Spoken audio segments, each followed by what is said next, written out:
You're listening to Blue Radio, bringing the vibe. Mimi niliwaambia hapa msituonange hivi ati sijui tunazungumza hivi. Wengine wetu ni watumishi bwana. Wewe acha mambo yako. Wewe ulijua kwamba kuna mtu anaitwa Ruth Matete ameimba hii kitu inaitwa Kweli ni Mapenzi. By Ruth Matete. Yes, Kweli ni Mapenzi. Yes. These are one of the songs ambayo ziliweza kumtoa sana Ruth Matete katika ulingo huu wa kisanii na hususan the gospel industry like they say. But they say there's gospel industry and there's gospel ministry ambayo juzi Eric Omondi aliweza kuishambulia hiyo sekta mbaya tena sana. But hatutaingilia sana manake ndani ya studio tuko na watumishi wa Mungu. Hapo huwa sasa tunanyenyekea manake huwa kuna upako.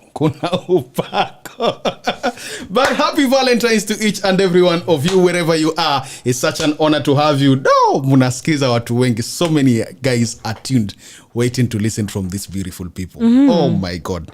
You guys have a following like this. Acha nianze na mtoto wa nyumbani. You guys have a following like this? Mimi niko nyumbani kabisa. Nimesema kwanza siendelei kabla sijapata mahamri na mbazi za nazi kidogo alafu na juisi ukwaju alafu tuendelee. But I'm glad to be here.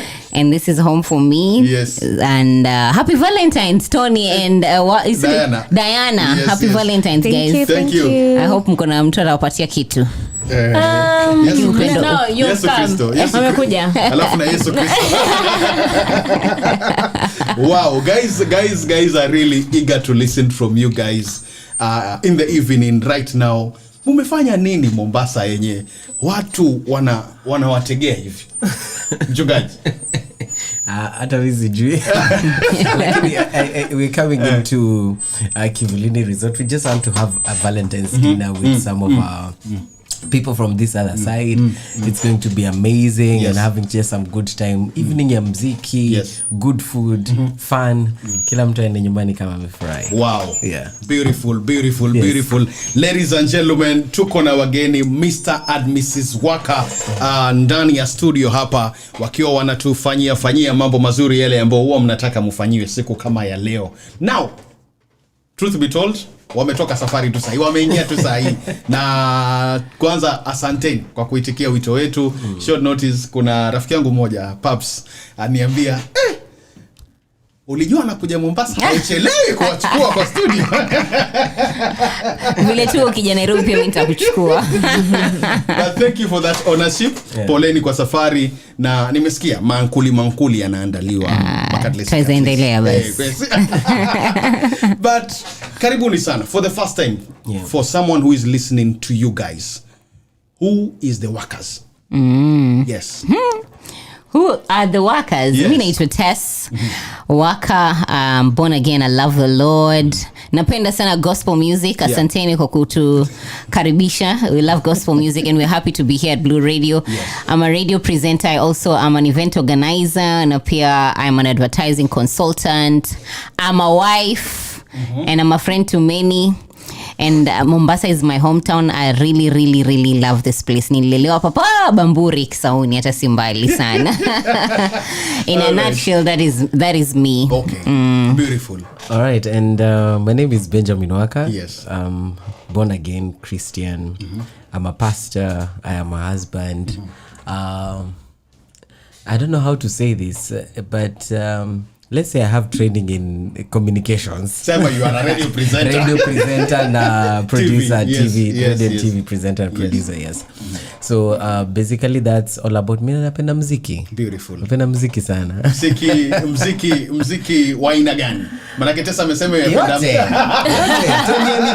anything. That is beautiful. Yeah. Beautiful. Karibuni sana Mombasa. Thank you. We understand you have something going down today in the evening which you are coming to talk about it. But today is business here at Blue Radio. Monday we do politics, Monday we and blue economy. Tuesday we do business and technology.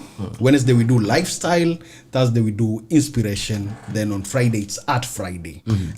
That is us here, breakfast show and everything during the week. Now today is Tuesday and imeangukia siku ya Valentine. Yeah. So wadosi wanaelewa leo tunavunja sheria. Tukisema leo tuna discuss mapenzi kidogo but business wise kiingia ndani pia ni sawa. But hata uko sawa kabisa. Tuko sawa kabisa. But now in a short understanding for someone who is out there wants to get more about you. How did you guys hook up? How did you guys meet up mpaka mkafika kwa nyinyi ni nyumba moja saizi? Kwa kifupi, we want to start from there. Kuna different versions. Unataka gani? Both of Kila them. mtu ana version Ya ukweli. ya ukweli.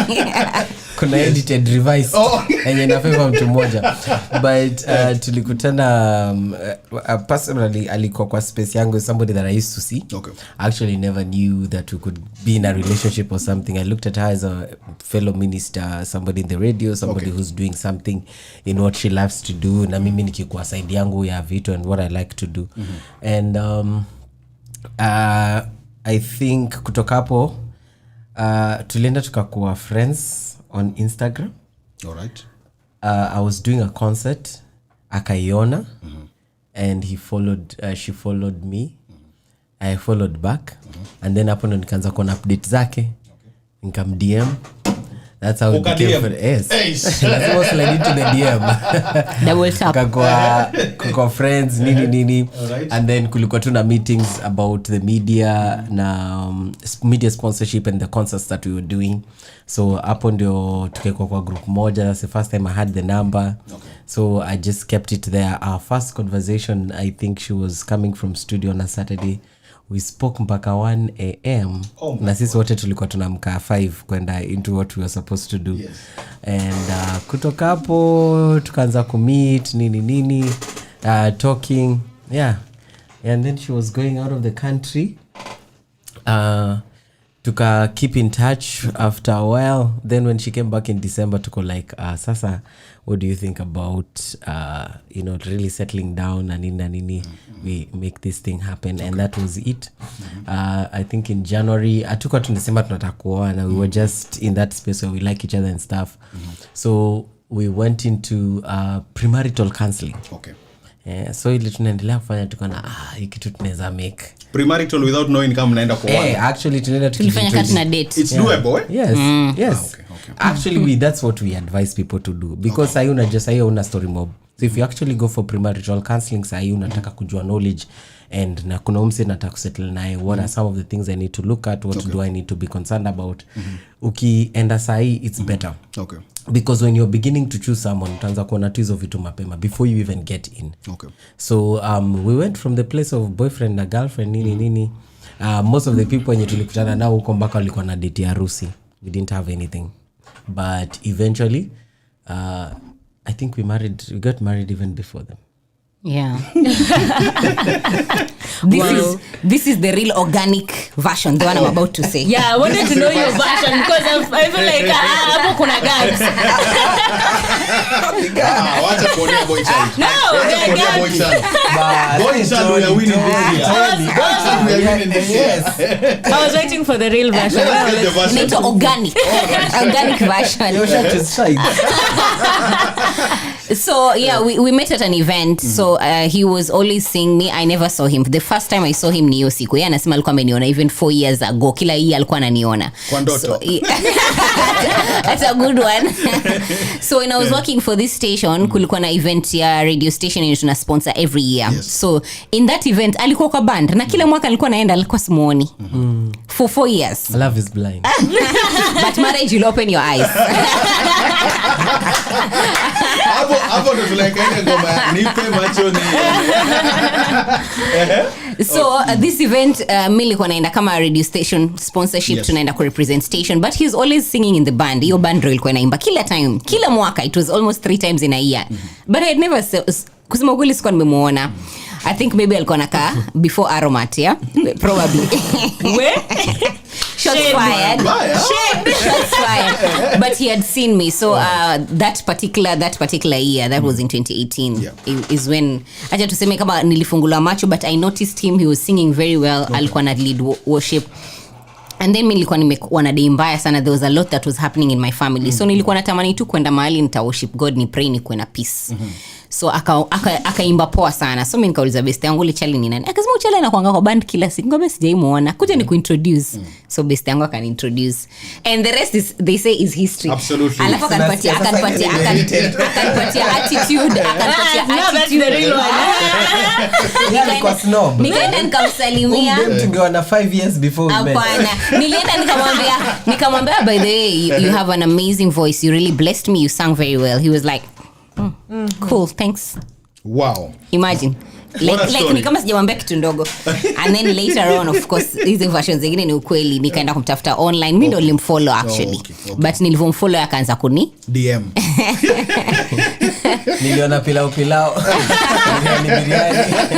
yeah, so tulikatiana online by the way. Okay. Tulikatiana online for some time. After 3 months hivi mimi nilikuwa na travel. Okay.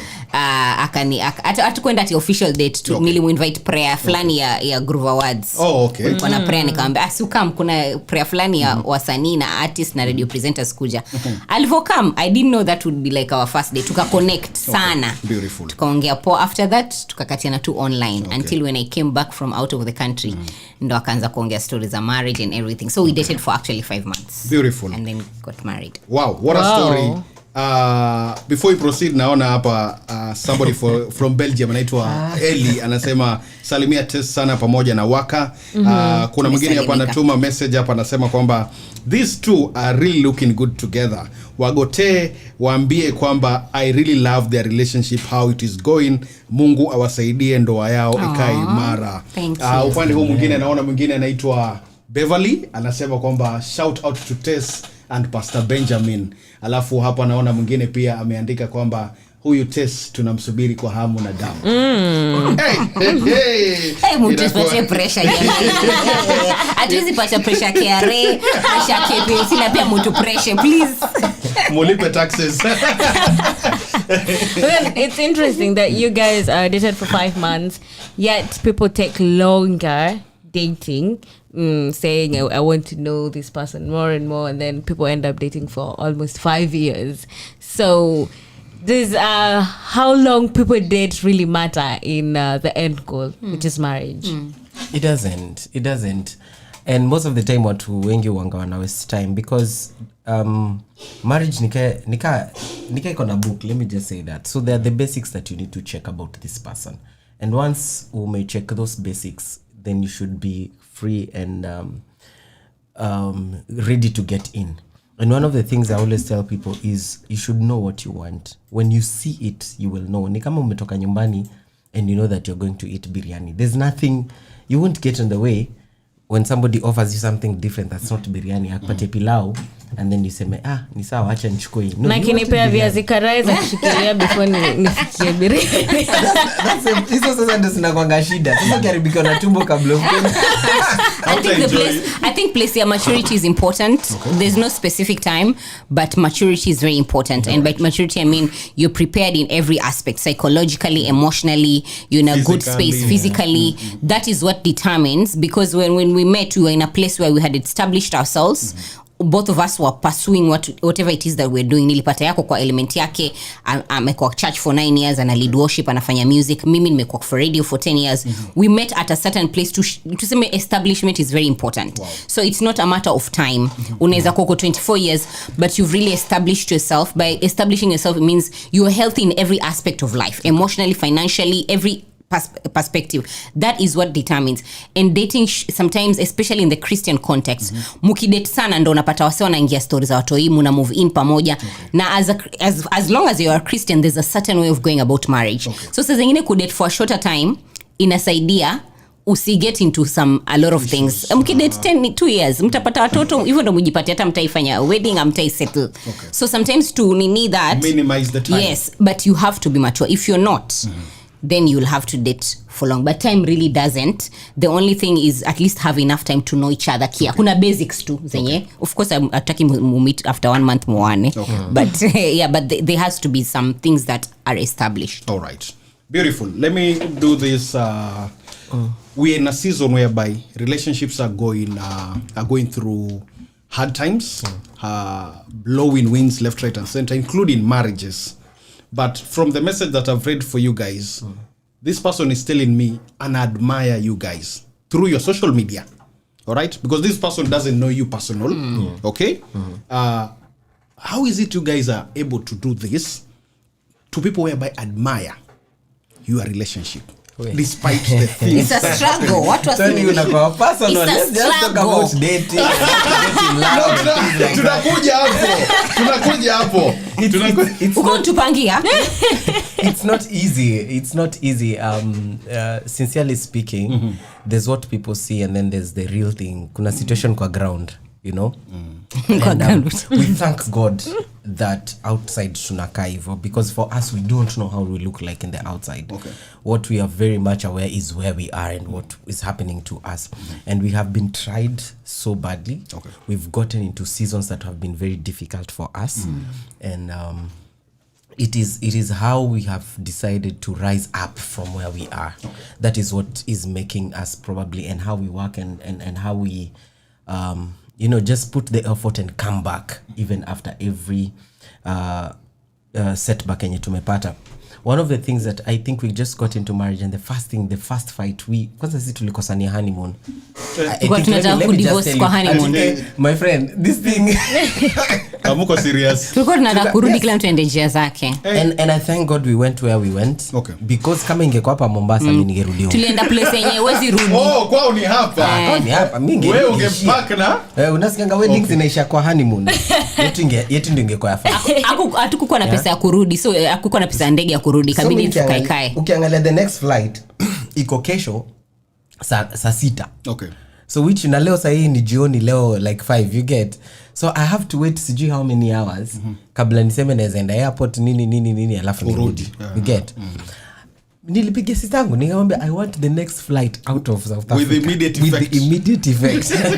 After no pesa ipatikani hakuna pesa hata. Sio unataka kuquit. It's and I'm just showing you how much pia sisi we've gone through. Okay. That was the first time ilikuwa personality. We really clashed on that because I don't back out on something. Mimi nikisema ni hivi. She's a very strong personality. Okay. Akitaka kwenda hii direction hizi. Sasa unaweza imagine kama both of us are coming from, mimi natoka huku anakuja head on collision. It means ule mwenye ataenda chini ndio ule mwenye atashinda mwingine ndio atakuwa ameshinda hiyo fight. So we can really go at it. Okay. And personality was a very difficult thing for us to hack. Tukakuja kwa finances. Okay. Finances na conflict zilikam the same time. Okay. Those ones also just put us in a very difficult place for I think that was the longest. I don't know if it was 3 months or 4 months or something. About 5 months dealing with February, auctioneers, loans, everything. Yeah. And you're newly married and you're dealing with auctioneers. You've never experienced this, so mnashindwaje mnaanza kublemiana. I think it's important to say, because sometimes people think that and any married couple that will tell you that they don't have struggles, they're lying to you. Okay. They're lying to Kuna you. reality ya marriage. Yes, it's only God the Father, the Son, and the Holy Spirit that don't have problems in this life. Even our president, there are things that give him sleepless nights. So when people look at marriage, they need the reality to know that it's just that we amplify the good. All right. Yeah, we don't want to talk about our problems. Yes. We amplify the good, but we struggle and it's continuous. Sisi tutafika place tuseme by the way tumefika, sisi tuna understandiana. It's a continuous struggle, but one of the things yenye sisi nimetusaidia kusema ukweli ni kukuwa tuna uhusiano na God, because sometimes unafanya vitu kwa sababu ya Mungu, not kwa sababu ya umse. There are times someone anaweza kukasirisha sana. Okay. Someone anaweza kubo. You know, and I need to say this to people who are dating, and especially dating. When you are in conflict, there's no cuteness. Umse akwangi msupu anymore. Umse akwangi handsome anymore. But it's true. It's true, right? Yeah. It's true. Uko like, wait a minute. But then you're not cute. You're akwangi handsome. Kwa nini unakuanga hivi bana? Hiyo nguo umevaa iko poa. But you know, men actually don't know that side of relationships. Tunaingianga tukikuwa na mindset. Usupu unaishanga, my friend. Food. Absolutely. Love. And cleanness. I want to give an example. Me to give example because the Bible is the standard. Right. Tunajua story ya Joseph. Tunajua sana story ya Joseph. Joseph was in the palace na wife wa Potiphar. Ni Potiphar's wife. Yeah. Alimlike. Literally alikuwa anamkatia. And alikuwa anamtaka tuseme. And alikaa kimpasue and everything. And you know Joseph hakusema, I'm sure Joseph alikuwa anataka. Joseph alisema siwezi fanya hiki kitu. How can I do a wicked thing to my God? So saa zingine kitu inakupatia sanity kwa marriage ama kwa relationship, uhusiano wako na Mungu ina bring foundation. Kama uko na uhusiano na Mungu hautashautia umse, not because you cannot, because God uko ndani yako. So sometimes it's important to just have a good foundation. Ya marriage ni important. Kama foundation yenu ni sex, kuna kati sex aibambangi kuna time kama foundation yenu ni do, what will happen wakati nini mta lose job? Corona ili kama watu lose job. So what is the foundation of your dating? Hata tusiongee marriage, foundation yenu ya dating ni nini? Mnabambikana na each other, it's feelings or there's something more. So if the foundation is weak, your relationship will be weak. Wazi. Hapo ndo unasema hallelujah, amen. Mko na namba ya paybill ya sadaka. Ipo. Gotea Tess na husband yake I love them. Huyo ni Liz Designs kutoka maeneo ya Nyali, anatupata live and direct. Tunaenda short break, tukirudi nitaka tuzungumze kuhusiana nao the single people or people who are dating love agenda which we are in this season right now. A lot of people are dating, are not moving into marriages. Is there kuna uoga kuingia katika ndoa? Hizo stories zenye watu wanapigana katika ndoa, watu wanafanya wanaogopa. How do you deal with such kind of events? Tukisonga tukijua mbele alafu tumalizie na jioni ya leo kutakuwa kuna warsha aina gani. Nasikia ni warsha nzito tena sana. Kwa hivyo hii si ya kukosa msikilizaji, manake inaenda kuwa nzito sana. @Blue Radio KE on Facebook, Twitter, Instagram. @Omboy on Facebook, Instagram, Twitter and TikTok. @TonyOmuga on Facebook, Twitter, Instagram. This is the Blue Radio bringing you the vibe. Absolutely. Twende kazi. Okay. I don't know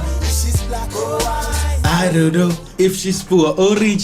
I don't know. Kitu kimechanazwa naye Daddy Owen featuring the late Kaberere. I don't know. Hapo Danko anakuambia mabibi wanatoka heaven. Ni kweli mabibi wanatoka heaven. By the way, Tony, kuna request ukipata time play. This is a dedication to all the young people that wako na a type. Ni song ya gospel inaitwa My Type ya Holy Dave. My type. It is not ungodly kukuwa na type. Unajua tunakuanga sometimes na Ukristo mwingi, God can give you your type. Ushasikia my type is ladies, kona sinu una relate everyone has a type. Thank you. Everyone has a type. So swali langu ni, what is your type? Kama ni tall, dark and handsome, haya. Then I have a question. So, especially, I have my type, but what if there's this guy who has come? Atenda kwa type, Kwanza swali ni what's your type? Acha tusikie type. Tony pia utaenda. No, I have. Kwa hiyo mix. So there's this guy who has come, right? I need a tall man. Right? Height. My dad is tall, so I need a tall. I mean, my dad is tall, so mbona wewe ni mfupi kuliko baba yangu? Eli vuta stool. Eli njoo. But then there's this person who's come, they're a bit short, but they have the vibe, they have everything else, and maybe they have just two things that are not in line with my bucket list. So, and then there's this other person who's in line with your bucket list. Lakini uko like, I don't feel the vibe ya umse. So you're like, okay, nitaendea bucket list. Ama the feel, that kind of thing. So how do you even go into that situation? Hey, I need my husband to say if I'm his type. Sema sahi if I'm your type. Anyways, I think kuna God's type for you. Nataka tu kujibu hiyo swali na general issue ya life. Kwa life, Tony, kuna ile way ya life ungekuwa na admire. Have you gotten it? No. Thank you. We always have a way that tunatamani vitu ziende. But so is life, right? And the most important thing, kuna vitu zinaitwa non-negotiable in your type. Kuna vitu you shouldn't negotiate. Like for me, I said, I don't care. I'm not getting married to a person that doesn't have a relationship with God. Okay. That is top priority of my type. Sometimes as ladies, we focus a lot on physical. Physical is important. I'm not saying it's not important. Okay. But when it comes to a type of person, it's good sometimes pia. Kwa sababu Mungu ndo alikuumba. Nenda umuulize, wewe unaona mtu gani ananifaa? Okay. Kwa sababu yeye ndo alikuumba. Kwa sababu if you choose for yourself, there's something my husband usually says. Wana feel ni offensive, ni kama ananidis lakini anaikaika mafuta. Ati anasema Mungu alimchagulia. Kumaanisha kama angechagua mwenyewe singekuwa Haungekuwa kwenye list. Singekuwa kwa list. That's what he says. But ni muhimu sana because Mungu akikuchagulia ita last. Na kukuchagulia imaanisha ataenda kuachia kila kitu. Anakuguide. Kwa sababu alimchagulia Adam, alafu Adam akasema the woman you brought me. So sasa God anakuachia ndio kitu inaitwa free will, lakini atakuongoza. Sasa kama unataka kwenda shule, watoto wamemaliza school, maybe mtu anataka kwenda campus, kuna zile desires akonazo, lakini unasikia kuna zile mentorship classes you're being advised which course you should take, what you think ni kuku advice tu. So talk to God, mwambie God, wewe ndio uliniumba, unaonaje huyu jamaa vipi, lakini type ni yako, kwa sababu ndio utaishi naye, it's not God. Am I your type? Answer that. Am I your type?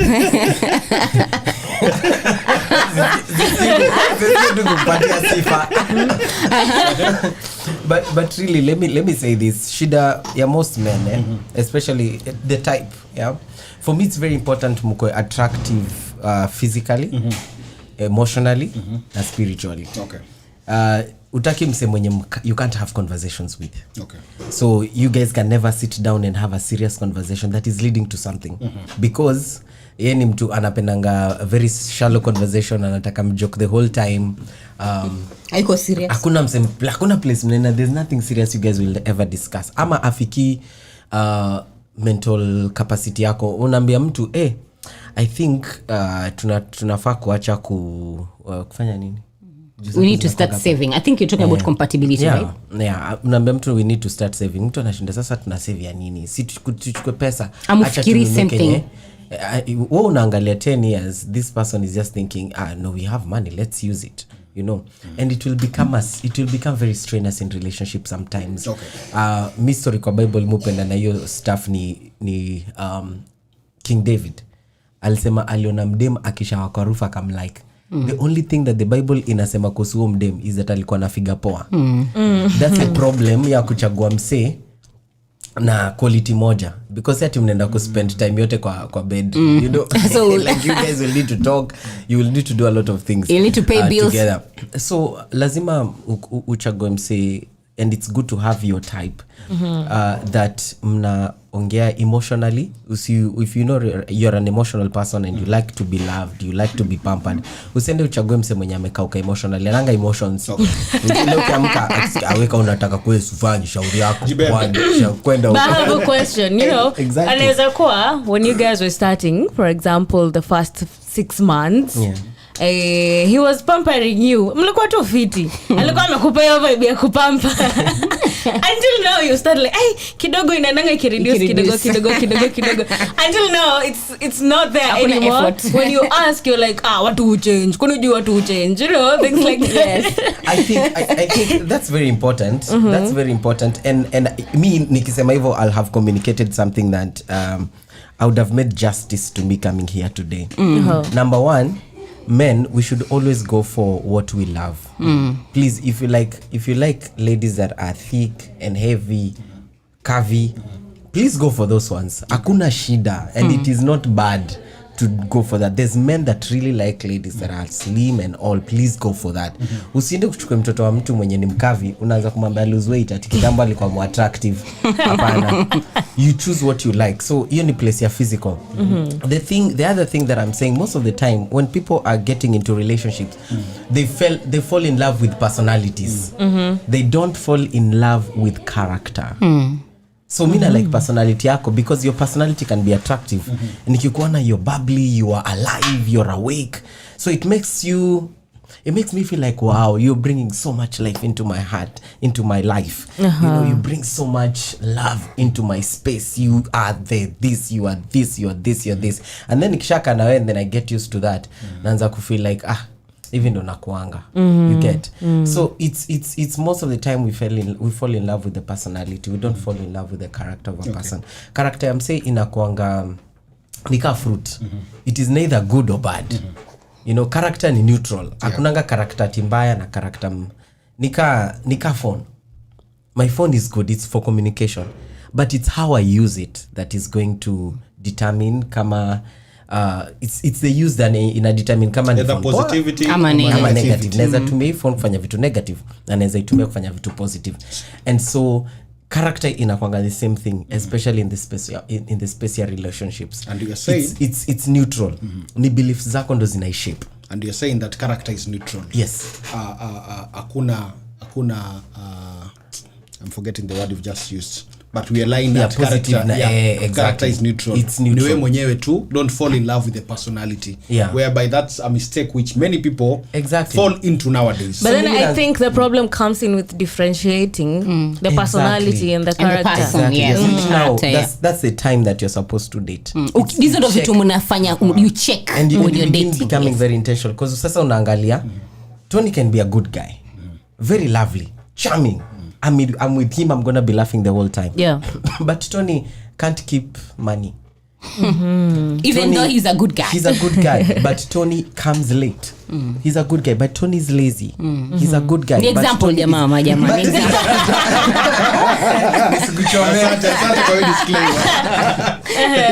It's important for you when you're dating someone, lazima uko intentional to move past the emotions. Okay, nakulike. And that's how we go about our arguments. Okay. Love is not a question. I love you, I married you, we are in this house because we love each other. But so acha tutoe hiyo. Acha to handle real things. Situation. That's where we mess up.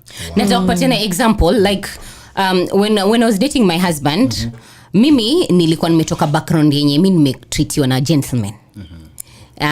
My dad is a gentleman, not to me.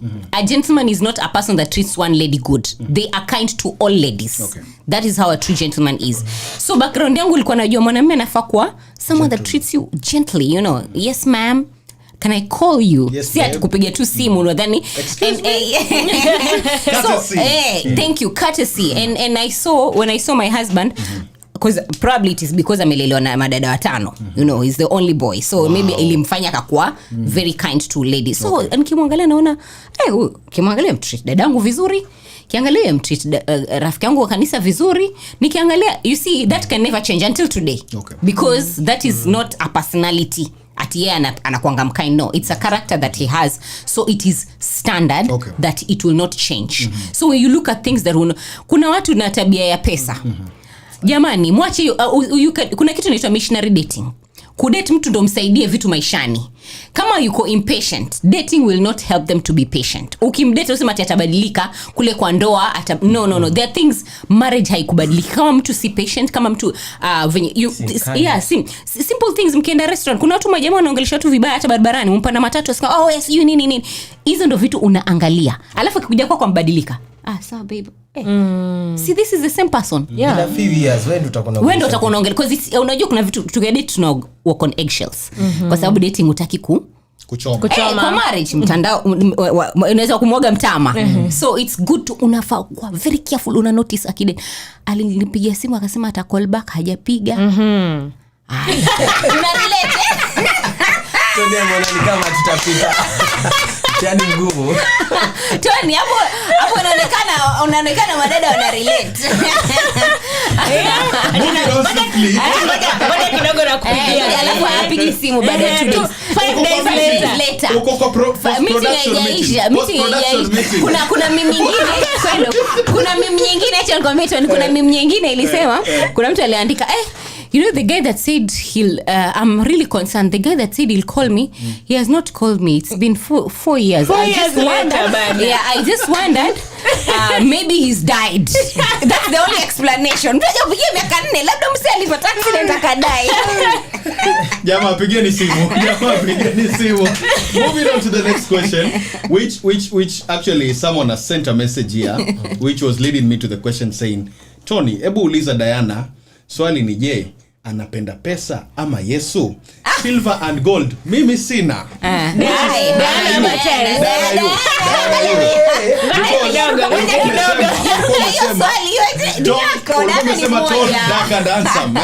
So ikaulizwa Tony, uliza Diana. You can see Diana mmoja tu studio, kuna mwingine. Swali ni je, anapenda pesa ama Yesu? Silver and gold mimi sina. Which was leading me to the question to you guys. The current generation we are in as young people dating period. Money. Wasichana kwanza. Twende kwa wasichana. Mimi naongelea wasichana. Money. Baby you'll talk on. Ngoja kwanza waongelelea alafu nitasema napenda nini baadaye. I love Jesus. But you love money too, and it's okay. I love money too. Jesus will provide.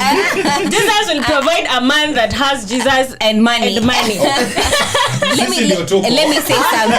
me say something. Yes. And this I think he can mix, because tunapenda sometimes kuingilia madem na pia the men we like to say yo madem wanapenda sponsors. Kuna machali pia wanapenda madem wako na pesa. Yes. So it's not a ladies only. It cuts across. Yes, there are men who wataacha msichana mzuri kwa sababu huyu msichana amesota, lakini kuna huyu mwenye anambia babe you can come and pick me, babe una struggle na rent 20,000 na kutumia. They also like that. So that thing is in both men and women, though it's majorly on women. That one, if I bring men in the studios to testify, we don't need to do the statistics. Yes. Here's what I tell you.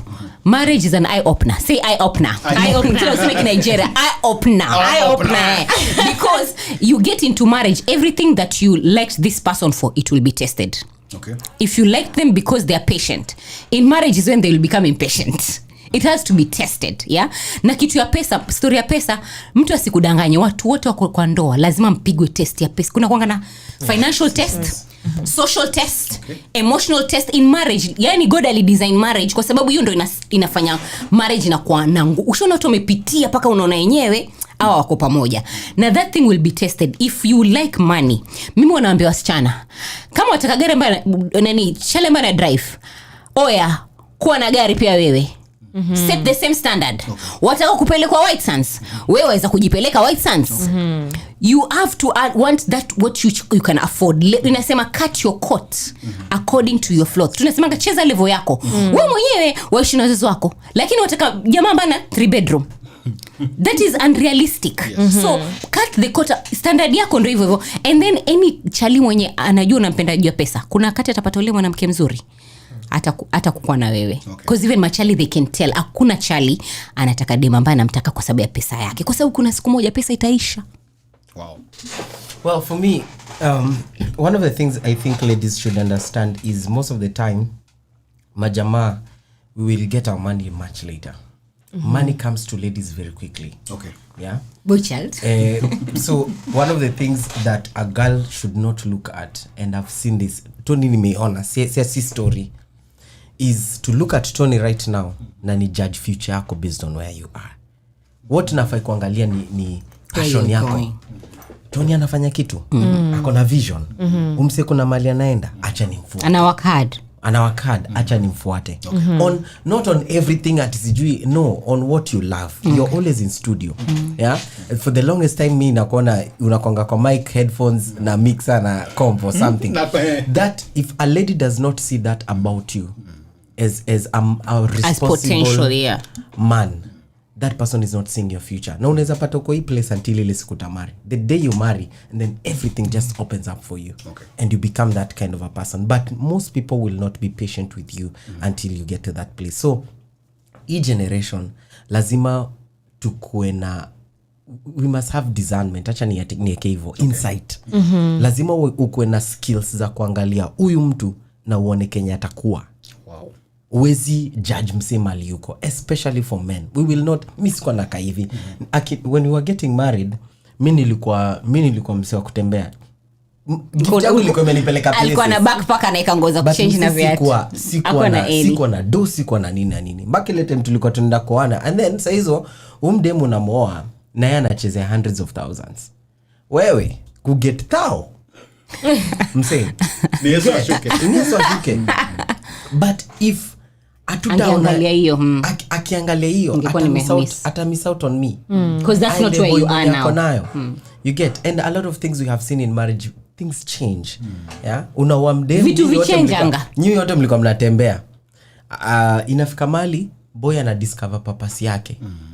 Mdemu unapata ko confused because me I didn't sign up for this. Unaona? Yeah, tuko na beshte alikuwa jeshi wakioana, akafika place akasema mimi nataka kwenda pastor. Dema shindo alimwacha akwa ameona hiyo stuff, alisema mimi mazao kunishow nataka kwa. There's a lot of people that unapata walioana wakioana, boy alikuwa na do, ile siku boy alisota, even though dema alisha. And I think it's important, babe, to mention, it's very important to mention that as a man kama hauna pesa ni wakati mzuri sana kupata bibi. Yeah. Because ina filter the wrong kind of woman in your life. Boy child vuta stool. It is a very good filter. Hiyo wakati umesota, angalia vizuri mademu wako around life yako. Because God anakuweka level fulani ndo upate the right person. Sasa zingine ukiwa na pesa, ukido well, you attract a lot of fake people. So as a guy ukiwa place uko down, hiyo ndo time poa sana ya kupick mdem. Hiyo ndo time ya kupick wife.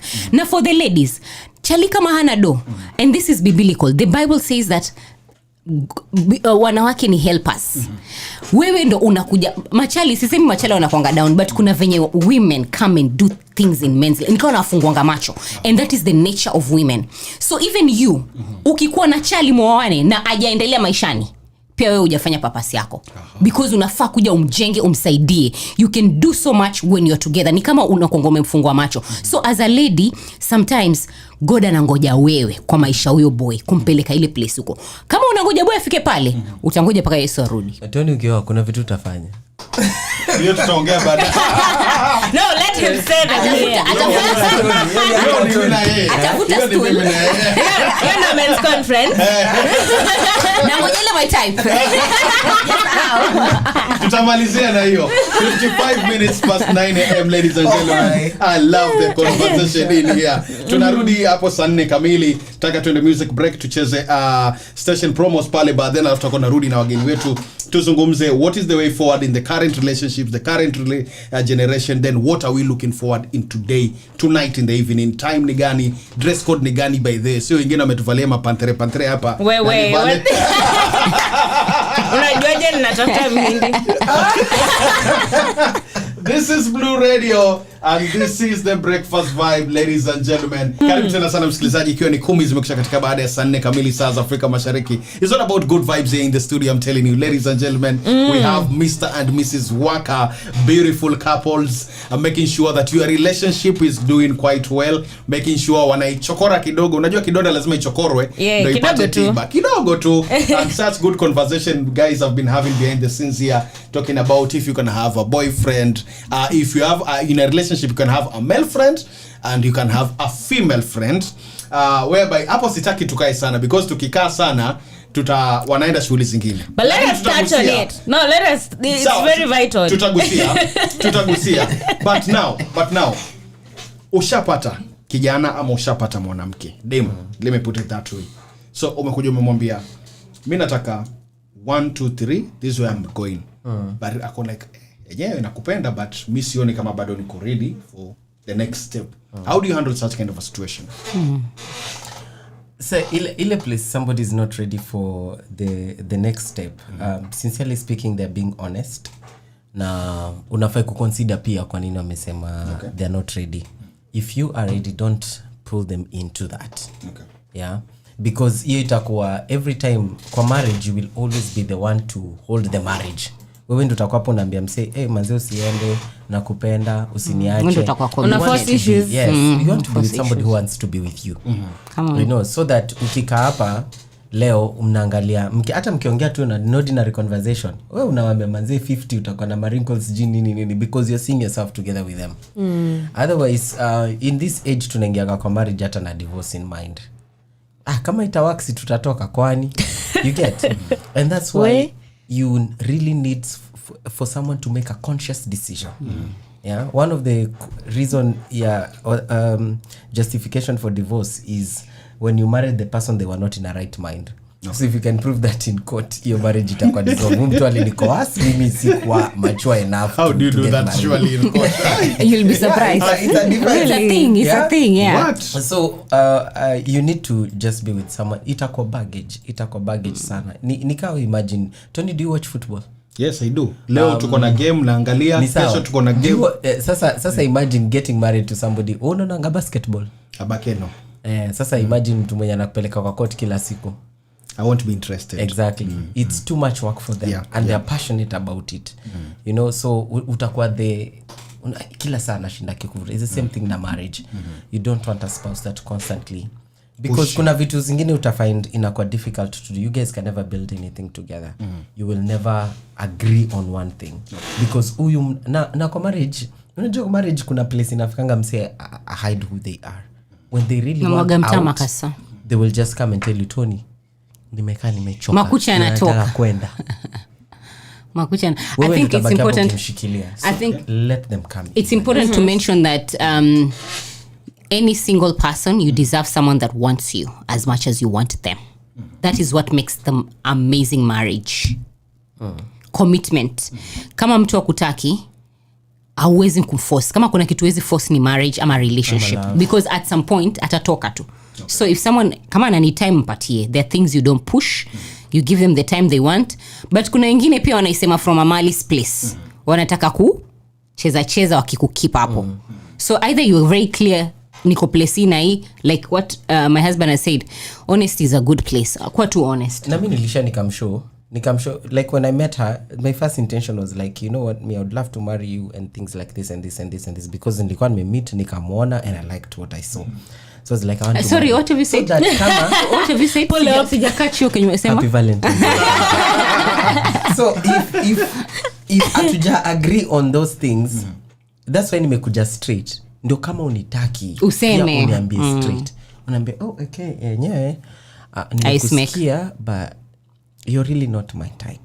Unaona, wewe ni mkonde, mvunje tu roho, umemsaidia. So aita work. It will be something that's very forced. Na nini. It's for me, I'd rather to be honest hivyo and then tuachane kati sisi ni mabeshte. Najonga Tony, si ati Tony ni mse mbaya. No, it's just we didn't agree on 1 2 3 things. Beautiful. Now, mumekubaliana, mumeingia katika relationship, okay? Both of you. Are you supposed to have a male friend? Are you supposed to have a female friend? Both sides. Yeah, and of course. Say best. No, of course. What best? By the way, this is the reality of marriage. Let me tell you, it will never work to have a best friend. You can have friends. Okay. Best friend tunasema. Ongeza mic. Ongeza by the way, jaribu. I'm giving you an opportunity. Jaribu nitafute test useme by the way ili work. Mimi niko married lakini niko na best friend of the opposite sex. Call me, I will give you 10,000 shillings. It will never work. Why? Because marriage is the highest level of friendship. Kuna 10,000. Wow. When I work for us, I with the test. Marriage is I need you to know, marriage is the highest level of friendship you can have with someone of the opposite sex. Wow. It's the high. So it means there's no one above that. Marriage itself, the foundation of friendship, the maximum kind of friendship between the two opposite. Mimi nakwambia, opposite sex wenyewe nakonga mabeste to an extent, vitu zo mkwa messed up. Kuna either mmoja sijui ata like mwingine or lazima tutakuwa tuna God ame ordain marriage in a way that lazima, like I can tell you for free.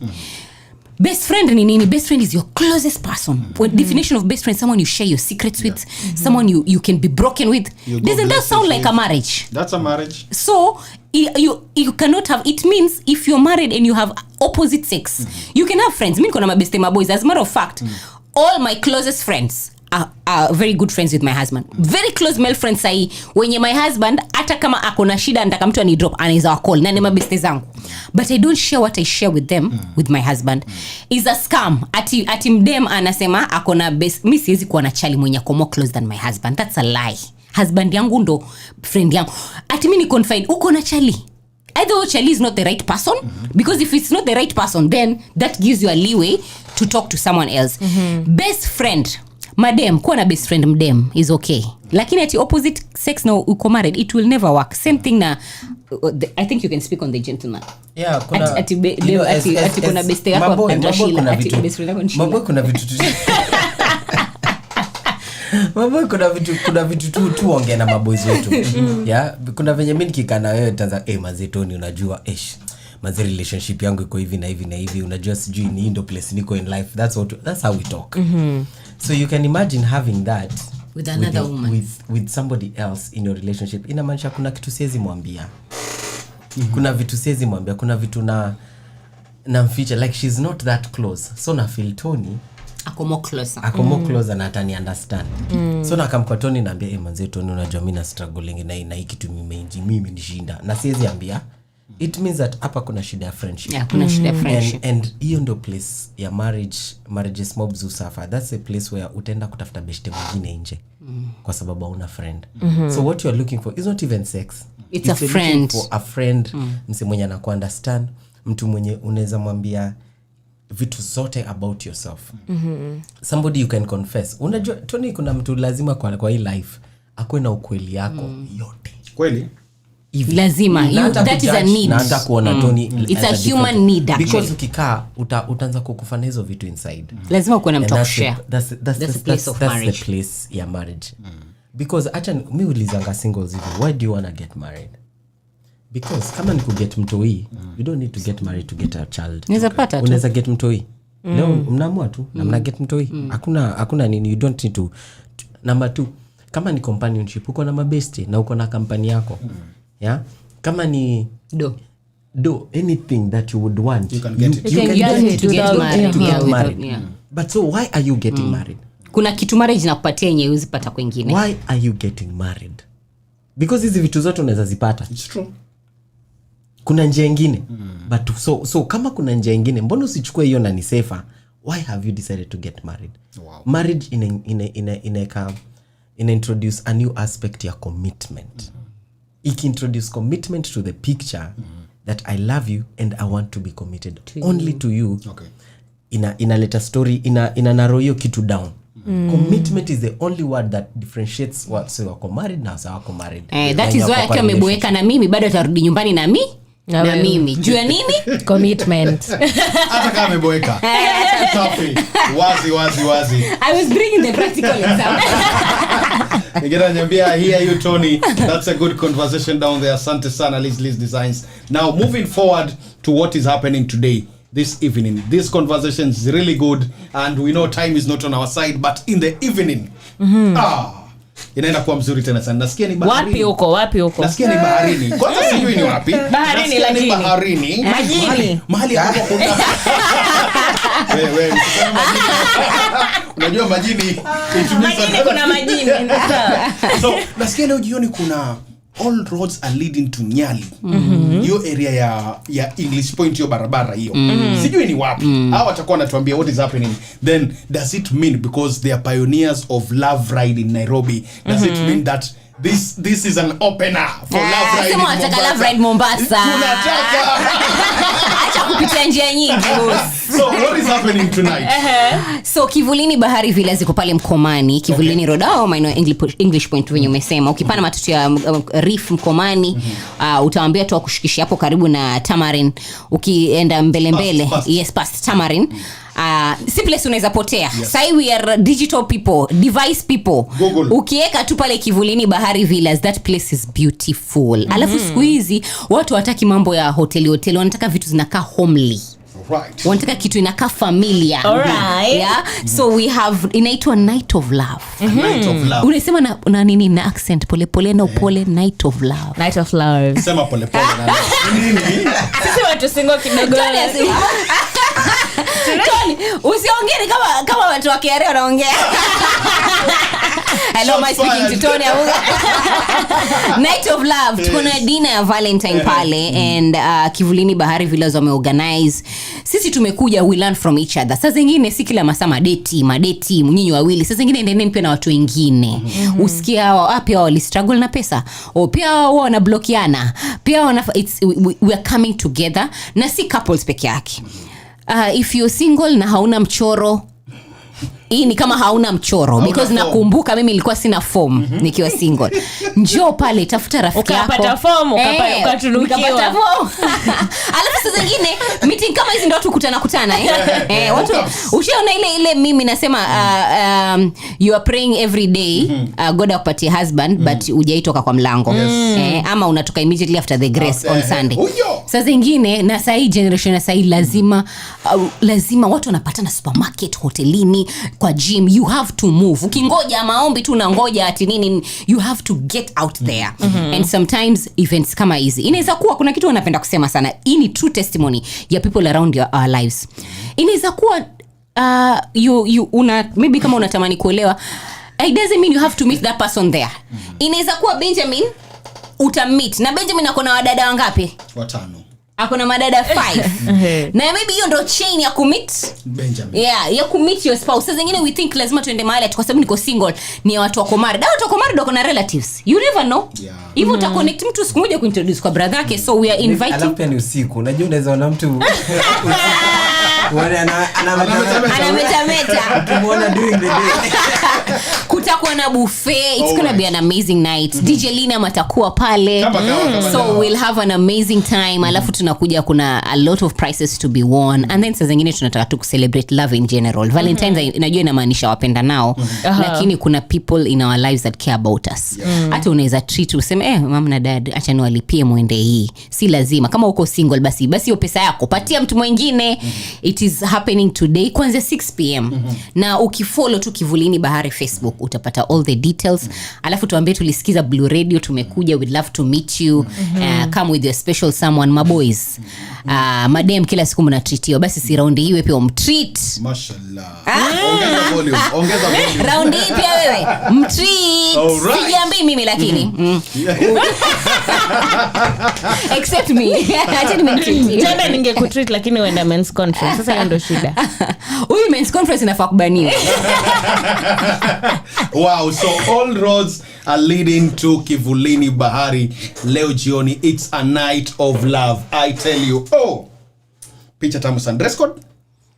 Hey, yani just look stunning. Just look. Msina madera. Kuja unavotaka. Ukisema huko ni cost wataka tukujaje? Unajua? Just look like what you are. Okay. So event inaanza Dr. na mwanako. Dress as if you're going to meet the one. event inaanza exactly 6 p.m. till what time? Till late. Beautiful. Therefore, ladies and gentlemen, tukutane pale jioni Kivulini Bahari jioni. Any entrance charges or yes, it's free? Kuna we have several options, yeah. Okay. If you are coming as a couple it's 4,000. That is buffet, kutakuwa na drinks, kutakuwa na, it's a whole package.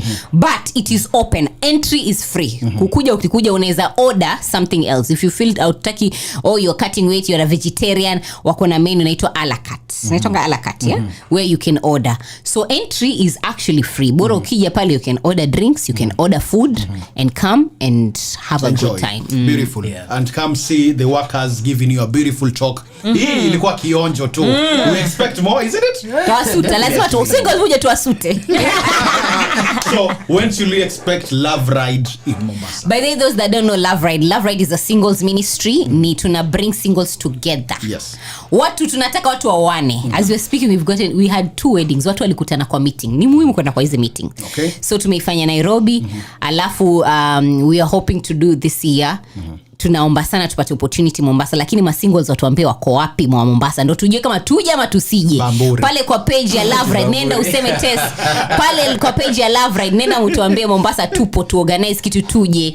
Inaweza kuwa hapo ndo utapata mtu wako. Inaweza kuwa atusemi kuna upako. Bas. Kuna upako. Hallelujah. Amen. Namba ya M-Pesa ni 0722 Thank you so much guys for coming. Thank you for your time. Msalimie sana huyo bwana, hatujazungumza. Huyo namuona hapo, msalimie sana. Thank you for coming. See you in the evening at around 6 p.m. Make sure you make your way there. Kuja na mtu wako. Usimwache. Happy Valentines, by the way. Happy Valentines. Tony, we want to say thank you to Blue Radio. Okay. Asanteni sana kwa kutukaribisha kwa Breakfast Vibe. It was nice to meet you, Dana and Tony. We're really excited. Asanteni, mnafanya kazi poa. Mungu awabariki. Na muendelee skumeni injili. Alafu na dedicate. Na dedicate ile song ya My Type. Nikikuuliza, what is your type? What is your type? Wewe. Listen up. Msikilizaji.